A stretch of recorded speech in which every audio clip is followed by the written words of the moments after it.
భక్తుల సౌకర్యార్థం స్థానికుల కోసం తిరుమల తిరుపతి దేవస్థానం కొత్త వెసులుబాటు కల్పించింది. టీటీడీ కొత్త మార్గదర్శకాలు జారీ చేసింది. కొత్త నియమాలు మార్పులు రేపటి నుంచి అమల్లోకి రానున్నాయి. ప్రతి నెల మొదటి మంగళవారం స్థానికులకు శ్రీవారి దర్శన భాగ్యాన్ని కల్పిస్తున్నామని టీటీడీ ఈవో జె శ్యామలరావు తెలిపారు. తిరుపతిలో 2500, తిరుమలలో 500 టోకెన్లు స్థానికులకు ప్రతి నెల అందుబాటులో ఉంచుతామని చెప్పారు.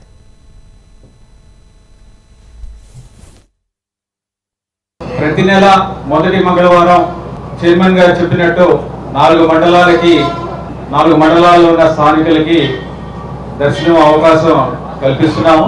టికెట్స్ అన్ని కూడా మొదటి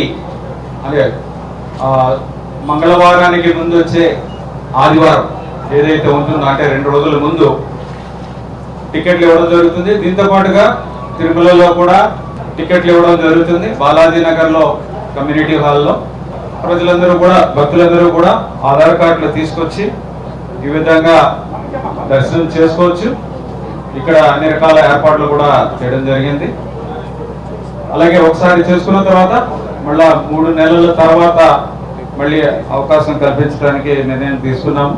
ఇవన్నీ కూడా ఏర్పాట్లు బోర్డు నిర్ణయం తీసుకున్న వెంటనే కూడా వీటి మీద అన్ని రకాల చర్యలు తీసుకోవడం జరిగింది. అధికారులందరూ కూడా చాలా బాగా స్పందించి తొందరగా ఈ సాఫ్ట్వేర్ రెడీ చేయడం దగ్గర నుంచి ఇక్కడ అరేంజ్మెంట్స్ చేయడం దాకా కూడా చేశారు. చాలా బాగా చేశారు. ధన్యవాదాలు.